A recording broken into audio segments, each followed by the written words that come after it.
El País Podcast. El tercer capítulo del Eclesiastés dice que para todo hay un tiempo determinado. Un tiempo para nacer y un tiempo para morir. Un tiempo para llorar y un tiempo para reír. Un tiempo para lamentarse y un tiempo para bailar. Un tiempo para buscar y un tiempo para dar por perdido.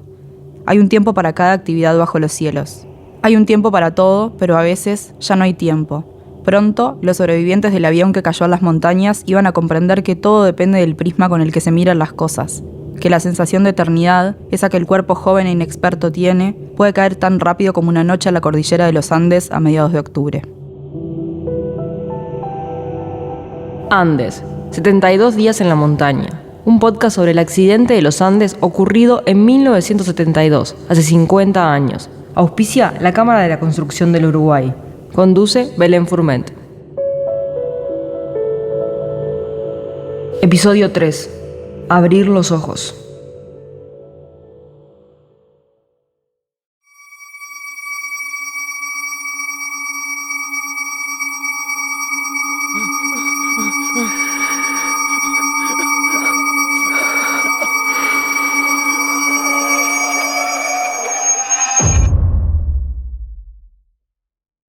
Era viernes 13 de octubre. El frío calaba los huesos y el olor a querosén era tan intenso que tapaba a todos los demás. El aturdimiento y la desazón eran una misma cosa. Eran las manos que salían de nadie sabe dónde y tocaban nadie sabe qué, la humedad indescriptible, el paisaje sonoro de gritos y desesperación y de dolor hecho aullido. Era resignarse a la muerte y al vacío y caer en un pozo sin fin que nunca llegaba a ningún lado. ¿Y después de la vida, qué? Había que dar el paso más valiente. Abrir los ojos.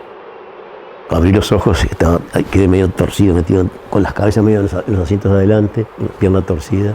Y lo primero que vi fue la madre de Nando, la cara muy cerca mía, y estaba muerta ya.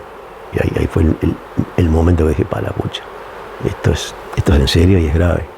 Y ahí empezó todo el periplo, y lo que son esas emociones tan fuertes, ¿no? Porque hace 50 años, pero me concentro en ese momento y es como si lo hubiera vivido ayer. Brutal. Y uno levanta la cabeza que la tenía entre las piernas y lo que ve es algo terrible, un caos total de aquel avión feliz que íbamos todos de camisa, pantalón, mocasines, media de nylon. Y ver eso fue horrible.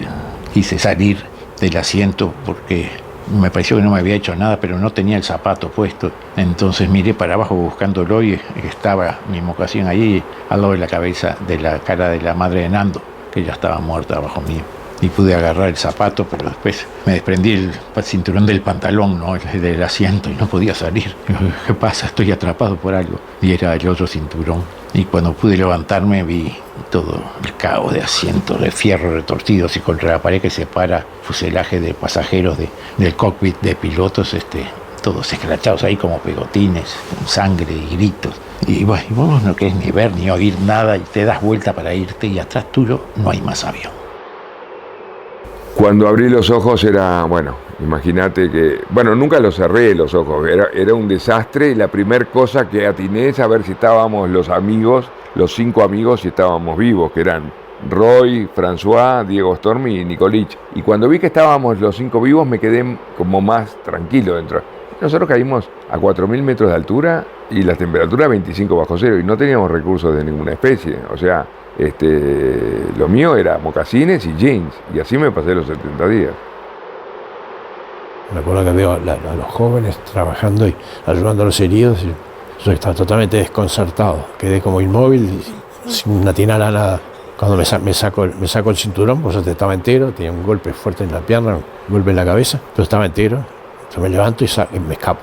Y no podía soportar esa desarmonía tan grande, y yo no puedo, me voy. Y salí corriendo para arriba a los cuerpos, me escapé, me enterré en la nieve hasta la cintura, estaba en manga camisa, y ahí empecé a decir, me mandé para adentro enseguida y encontré un grupo de chicos que estaban pegados a la cabina de los pilotos, apretados uno contra el otro como pollitos. Me hice un agujero, me metí ahí y ahí pasé de repente 1 hora o 2 horas. El olor a combustible era tan fuerte que los que no estaban inmóviles entre las butacas y el pánico salieron como pudieron de aquello que minutos antes era un avión y ahora era una pesadilla, una masa violenta de fierros retorcidos, un puñado de acero y de plástico y destrozos, un desastre. Roberto Canessa se incorporó y fue en busca de su amigo Daniel Maspons, que intentaba sacarse de encima una butaca. Miraban si había más como ellos que permanecieran sin daños, y entonces aparecieron Gustavo Cervino y el capitán del equipo, Marcelo Pérez del Castillo, que a pesar de las contusiones en el rostro, seguía con el alma de capitán intacta. El primero en salir del fuselaje fue Bobby François. Se había sentado en una valija y había prendido un cigarrillo. Desde ahí miró a su amigo Carlitos Páez, o quizás fue Roy Harley o tal vez Antonio Vicintín. Los tres recuerdan lo mismo, que Bobby miró a uno de ellos y le dijo: acá la quedamos. La nieve cubría todo y cualquier esfuerzo los dejaba con medio cuerpo enterrado. Al mirar a la cima vieron cómo descendía Carlos Valeta, con largas zancadas y en una dirección contraria al fuselaje. Quisieron advertirle con todas sus fuerzas, pero fue en vano. Desapareció entre la nieve. Canessa y Cervino, los estudiantes de medicina, seguían intentando a toda costa curar a los que quedaban con vida. Pero ¿cuánto se puede aprender de medicina en un año, en dos, en apenas unos meses? El rescate era menos conocimiento y más adrenalina, más voluntad. Nando Parrado estaba inconsciente. Susana, su hermana, todavía vivía, pero estaba herida de gravedad. Eugenia, su madre, estaba muerta. Cervino lo había comprobado a pura intuición. Panchito Aval, su mejor amigo, tenía el cráneo hundido, pero aún estaba vivo. El doctor Nicola y su esposa Esther estaban muertos. Fernando Vázquez estaba muerto. Rafael Echavarren se había desgarrado la pantorrilla y la carne le colgaba hacia afuera. Enrique Platero tenía un tubo de acero incrustado en el estómago. Liliana Metol estaba lastimada, pero apenas. Su esposo Javier estaba muy afectado por la altura y le costaba respirar. La señora Mariani tenía las piernas rotas. Estaba atrapada bajo una pila de asientos y pedía auxilio. Pedro Algorta estaba en shock. Moncho Sabela había ido hasta la cabina de los pilotos. Ferradas estaba muerto y la Urara, que todavía vivía, repetía una y otra vez la misma frase. Habíamos pasado Curicó, habíamos pasado Curicó, habíamos pasado Curicó. 1, 2, 3, 4, 5, 10, 20, 29, 32. Eran 32 los que respiraban dentro del fuselaje. A las 4 de la tarde apareció la sombra que anunciaba la noche. Detrás de la montaña se puso el sol. Empezó a nevar. De la primera noche, todos dicen esto, que fue un infierno. Yo siempre digo que la primera noche la describe, Roy Harley la describe como lo que es el infierno. Digo, realmente era un infierno. Esa primera noche, yo lo digo siempre en mis relatos, fue el infierno.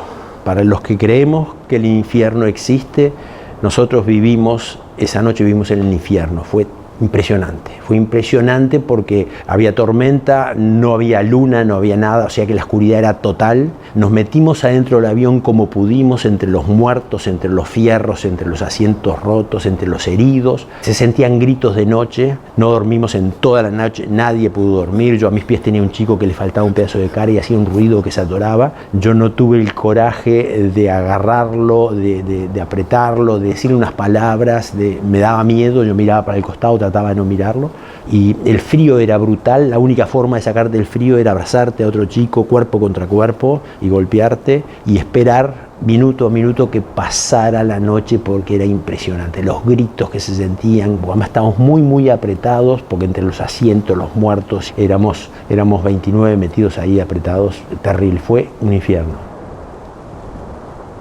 No sé cómo nos agarró la noche, ¿viste? Porque estábamos bien, pero nos terminamos tirando en el piso a dormir y quedabas como enganchado uno con otro, no sé cómo, no me preguntes, pero me acuerdo de que trataba de estirarme y movía un codo y alguien gritaba, trataba de estirar las piernas y alguien aullaba. Es decir, fue una noche tremenda esa, con gritos de dolor por otros lados. Fue una noche muy desesperante, fue una noche abrumadora, que no sé si llegué a dormir, fue una noche caótica.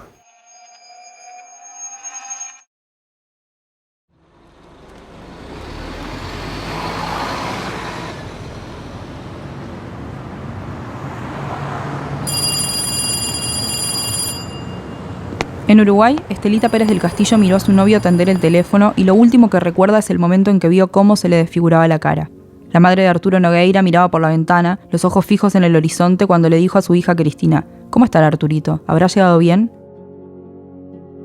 Inés, la madre de Carlos Valeta, estaba con la modista cuando le invadió una sensación tan extraña que la llevó al desmayo. Cuando volvió en sí, lo primero que dijo Inés, que era especial, que tenía una sensibilidad distinta, fue más o menos esto: algo le pasó a mi hijo.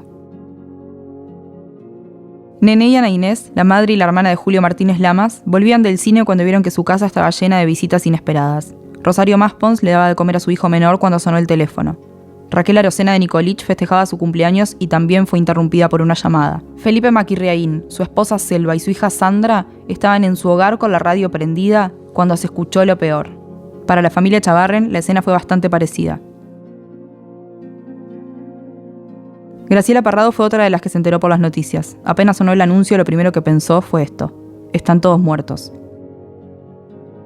Era 13 de octubre. Tomás Friedman tenía 22 años. Era subjefe de informativos de Radio Carve y estaba en su casa cuando sonó el teléfono. Cuando recibí la noticia, estaba en mi casa.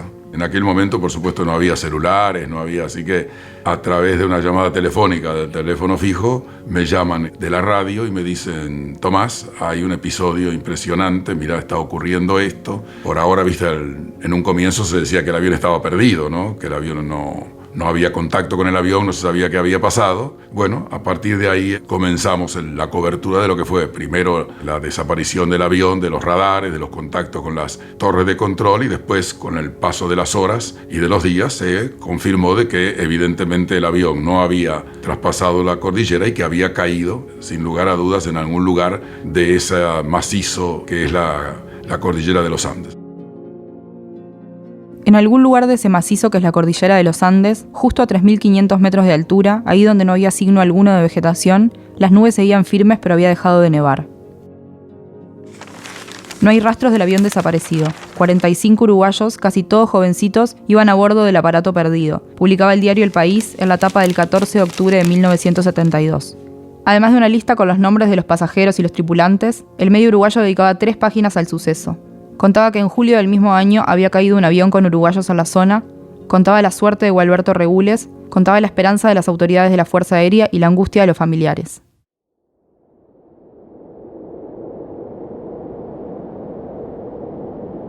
Amanecía en la montaña, en el primero de los 72 días que pasarían allí. Por primera vez, Roberto Canessa vio la cara del hombre con el que aquella noche había atravesado el infierno. Desperté en forma abrupta de un sueño entrecortado. La luz del día, encapotado, demoró en aparecer. Cuando entraron los primeros resplandores al avión partido y doblado en el glaciar, no quería creer lo que estaba viendo. Recién entonces, Cochinciarte pudo ver mi rostro. Permaneció observándome aturdido, como si hubiera visto un fantasma.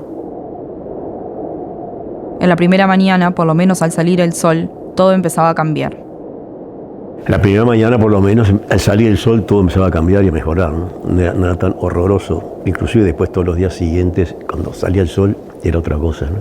Y la primera mañana seguimos realizando y tomando conciencia de en dónde estábamos y qué había pasado, ¿no? Pedazos de fuselaje, todo tapado de nieve blanca, ni idea dónde estábamos, ni qué altura, con los cadáveres y los heridos y los moribundos. Todos pensamos: nunca nos vamos a olvidar de este día y de esta noche tan horrible. Si hubiéramos sabido que teníamos que vivir 70 noches más, no lo habíamos resistido, ¿no? Frente al caos y el terror y la tragedia, asomaba un milagro, que había vivos, y 29 estábamos vivos del 45. Y bueno, y aprecié la vida por primera vez no como un derecho a vivirla, sino que había que merecerla y hacer por merecerla, ¿verdad? Ese es el inicio.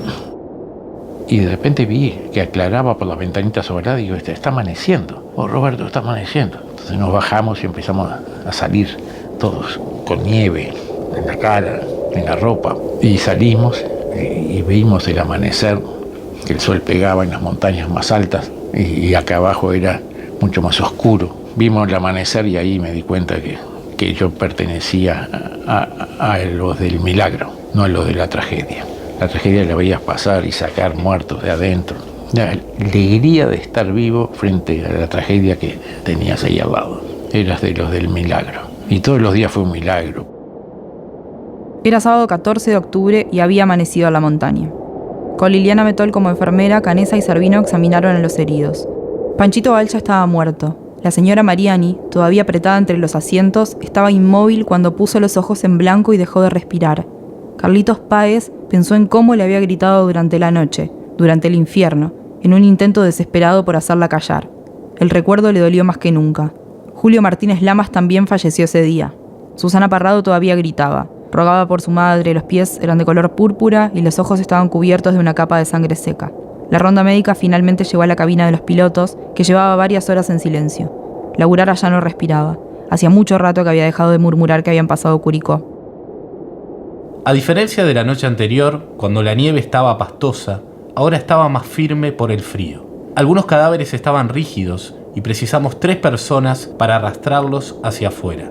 Ese 14 de octubre, todos nos atrincheramos en la ilusión de que habíamos sobrevivido de milagro. Ese 14 de octubre, dice Roberto Canessa, los 29 que vivían en la cordillera se habían atrincherado en la ilusión de que habían sobrevivido de milagro. Ese 14 de octubre, un avión sobrevoló el fuselaje, pero desde la nieve nadie pudo verlo. Las nubes eran demasiado densas y la esperanza de un posible rescate era apenas un zumbido. Ese 14 de octubre cayó la noche, temprano. Apenas llevaban un día en la montaña, pero alcanzaba para entender que unidos las chances de sobrevivir eran mayores. El equipo de rugby se había empezado a transformar en la sociedad de la nieve.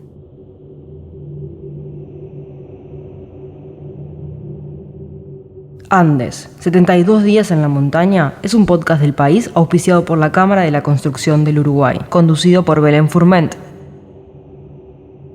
Agradecemos a quienes escucharon este podcast y los invitamos a continuar escuchando los demás episodios en podcast.elpaís.com.uy, en Spotify y demás plataformas. Para este episodio se utilizaron las entrevistas realizadas por el equipo de Andes y también se utilizó un extracto de Tenía que sobrevivir, el libro de Roberto Canessa. Andes, 72 días en la montaña, fue un trabajo de investigación realizado por más de 15 personas de la redacción de El País. A ellos, nuestro agradecimiento, y también a Ubicast por la edición de sonido.